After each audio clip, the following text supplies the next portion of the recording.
Thank you so much, Professor Roach, for joining me. It's a pleasure to be speaking with you today. I'll just get started with my first question. In your book, you mentioned the multiple roles currently being contained under the police officer job title and how this further complicates the matter of policing and ability to improve it. However, the conceptualization of crime may also have a role. With the more recent legalization of marijuana in Canada, crimes related to possession are reduced in terms of qualifying factors.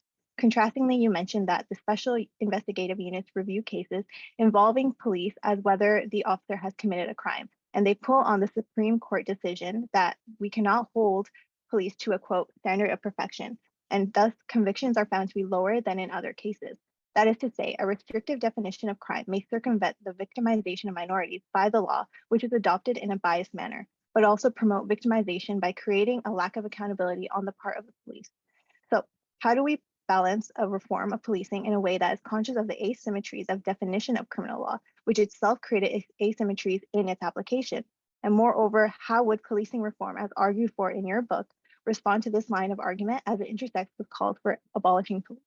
Okay, well, thank you. That's a pretty tough question. So, I mean, I think you're right that possession of cannabis being legalized will be one factor that will perhaps lessen what I describe as the vicious circle of over policing and under protection. But I think that we're still going to have over policing. And I think one of the things we have to think about is the degree to which the criminal law, including as applied by the SIU or other special investigators, can actually provide a solution. So, I certainly believe in the rule of law, but I don't have much hope that independent investigation of police-related violence is going to lead to improved policing. And I think that this is a more general question about our use of the criminal law. Our use of the criminal law has increased as the welfare state has decreased.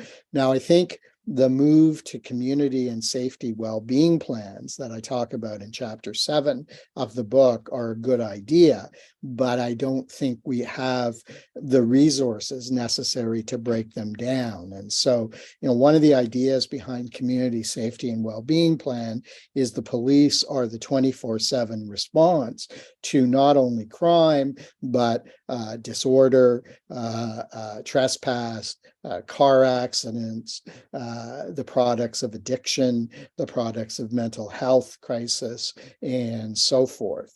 And I think we really need to not abolish the police, but to think about what is the optimal role the police have. So I could imagine a future not with police abolition, frankly, but with police not playing a role in major things that they're doing now, whether it be related to mental health or traffic safety, drugs, and the like.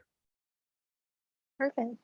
I did have a second question. That's okay. It's more about the decolonization concept.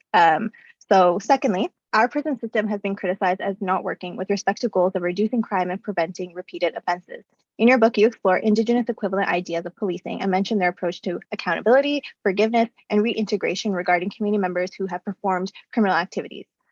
As we imagine a police reform that integrates and collaborates with these ideas, how would the government's regulation of the prison system and even existence of the prison system connect to this conceptualization of reform? How does one effectively decolonize Canadian police in a sphere where rights can be edited according to imprisonment and thus fuel motive to incarcerate? Right. Well, I mean, I think Indigenous police are, or peacekeepers are part of an Indigenous justice system that will also include perhaps punishment, perhaps prisons. I mean, I think it's really up to Indigenous communities to make their own decision. I think we as non-Indigenous settler people can learn a lot from Indigenous people. An Anishinaabe elder recently shared with me that the Bear Clan, and you've probably heard of the Bear Clan in terms of a community groups that operates in Winnipeg, Thunder Bay, some other systems looking after Indigenous people, often on the street. The Bear Clan has responsibility both for peacekeeping and for what in a Western perspective would be called mental health. And I think there's a lot of wisdom there. And of course, you're seeing that with police officers being partnered with mental health nurse. So I think there's two things. One is, what can settler society learn from Indigenous justice systems that may be appropriate? And two, how can we support Indigenous justice systems to come up with their own solutions to the legacies of colonialism? And as I document in the book, Indigenous police services have been the only Canadian police services that have been consistently underfunded and have actually decreased in recent years. But I think it's important that as we look towards Indigenous policing as an essential service, we do it in a way that's flexible enough to include mental health, the role of elders, and really whatever the community feels is the best way to contribute to both peacekeeping and balance, including issues of mental health and addiction. Perfect. All right. Well, that was so insightful, and so was the book. Again, I just want to stress that I really enjoyed reading it and really enjoyed the topic and your insight into this topic. I just want to thank you again for joining me, and I hope you have a great rest of the day. Okay, thank you very much for those great questions. Thank you.